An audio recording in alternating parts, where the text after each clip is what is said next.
Le duel de France Info, il oppose ce matin Laurent Geoffrin de Libération à Sylvie Pierre Brossolette du Point. Bonjour tous les deux. Bonjour. Bonjour. Libération, c'est un numéro spécial, Laurent Geoffrin, le Libé des écrivains. Vous faites ça une fois par an, juste avant le Salon du Livre.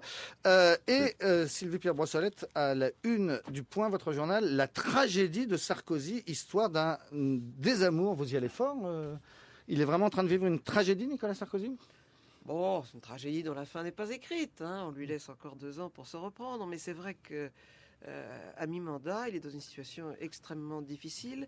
Tout se passe comme si il avait, depuis 2 ans et demi, préparé le 2e tour de 2012. Alors qu'il a fait l'impasse, bizarrement, sur le premier tour, ses fondamentaux, comme dit Copé, son électorat de base, qu'il est obligé maintenant de reconquérir. Donc il va faire les choses un peu à l'envers. Généralement, un président commence par satisfaire son électorat, puis s'ouvre vers une éventuelle réélection, donc les autres. Donc, en retour... Et hier, il nous a fait le numéro, même s'il dit qu'il ne change pas de cap, qu'il faut faire les réformes, etc. Il a fait des rectifications de tir absolument significatives. Comme par exemple envers les médecins, que tout d'un coup il redécouvre, les agriculteurs, qu'il va cajoler au point de risquer une crise à Bruxelles, alors qu'il mise beaucoup sur l'international en 2011. Il va faire la chaise vide comme De Gaulle, tout d'un coup. On se demande jusqu'où il pourra aller vraiment. Mais enfin bon, il a essayé de dire qu'il les avait entendus. Plus d'ouverture, plus de taxes carbone, enfin toutes ces choses qui heurtaient l'électorat de droite traditionnel, même la loi sur la burqa, alors maintenant c'est un projet de loi, c'est même une proposition de loi, et il a promis d'entendre mieux son électorat. Alors il a fait, comme toujours un petit peu trop, il a saupoudré toutes sortes de mesures de secteurs. Il a montré un geste de bonne volonté, ce qui fait que la droite s'est effectivement un peu calmée hier. Est-ce que ça suffira ? Ce n'est pas sûr, et ça va être une très longue remontée s'il doit la refaire. Laurent Geoffrin, ce discours de Nicolas Sarkozy hier. Il y a plusieurs choses qui m'ont frappé. Sur la forme, il y a une chose qui est invraisemblable, il faut bien le dire, c'est le... Claude Guéant annonce qu'il y aura un remaniement limité. Claude Guéant n'a aucune qualité pour parler publiquement, puisqu'il n'est pas élu, c'est un fonctionnaire... c'est un membre d'une équipe intérieure, comme ça, il n'a aucune légitimité. François Fillon voudrait expliquer le remaniement. Ah, lui, il n'a pas le droit. Là, vous faites allusion à l'épisode, il aurait dû être voilà, sur TF1 il hier devait soir. à la télévision, et non, il ne va pas. Mais c'est incroyable quand vous réfléchissez. Ça veut dire que le conseiller compte beaucoup plus que le Premier ministre, qui, lui, a la légitimité politique. Lui, va devant le Parlement, lui est élu, etc. etc. C'est une pratique des institutions qui est aberrante. Aberrante. Cela dit, un Premier ministre à la télévision le soir où le président de la République a parlé, c'était aussi là, un je fait. Non, mais je compare les deux. Qu'on dise à Fillon, tu parleras un peu plus tard. Éventuellement, d'accord. Mais pourquoi Guéant parle ? C'est incroyable. Incroyable. Franchement, du point de vue de la tradition républicaine, enfin sans employer des grands mots, c'est une affaire de forme tout ça. Mais ça traduit quoi ? C'est de la même manière Darcos. Darcos n'est pas d'accord avec le calendrier, je sais pas pourquoi.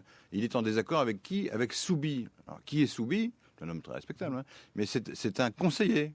Raymond Le Soubi, conseiller ouais. l'emporte sur le ministre, automatiquement. Ça veut dire quoi ? Ça veut dire qu'il y a une centralisation du pouvoir qui est inédite sous la Ve, qui est déjà un régime très centralisé. On n'a jamais vu ça. On n'a jamais vu, de manière aussi ouverte, je dirais même cynique, une telle concentration de pouvoir au sommet de l'État, alors même que ce pouvoir est totalement désavoué par l'électorat. C'est bien cela, passage. à mon avis, que paye Nicolas Sarkozy. S'il paye l'addition aujourd'hui aussi fortement à ces élections qu'on dit de mid-term, c'est parce qu'il s'est exposé sur tout, effectivement, et avec son équipe prioritaire sur tous les sujets, en ne laissant aucune vraie place au Premier ministre et aux ministres. Et donc aujourd'hui, la question se pose moins de savoir comment il va reconquérir son électorat de droite. Bon, il y a des recettes pour ça. Mais comment est-ce qu'il va se changer lui-même et ses méthodes ? Est-ce qu'on change à 55 ans et qu'on a ce tempérament qu'il a, cette conception du pouvoir qu'il a ?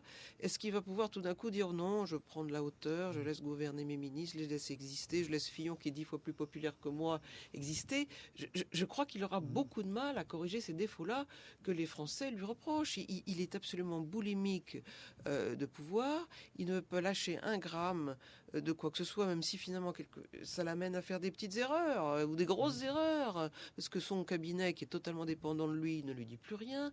La cour est tétanisée.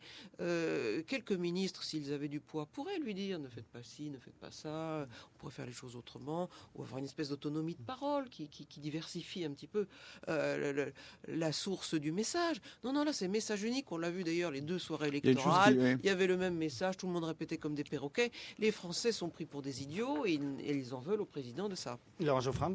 Il y a un paradoxe. On comprend bien, du point de vue de la tactique, qu'il faille reconquérir les gens de droite déboussolés, soi-disant, par la politique de Sarkozy. Je crois que c'était une politique de droite. Enfin, apparemment, les gens de droite sont déboussolés. Mais si on résume, la France vote à gauche, donc il faut aller plus à droite. C'est ça la conclusion, quoi. Non, mais il y a une la moitié France de vote gens à gauche, qui donc on va faire une politique plus à droite. Non, la droite est restée à la maison. La logique entre les deux m'échappe un peu. Non. Vous voyez?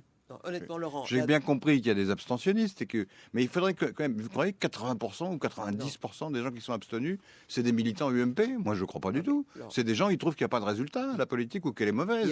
Ou qu'il faut en faire une autre. C'est plutôt simple. La raison pour laquelle on vote contre ou la raison pour laquelle on s'abstient.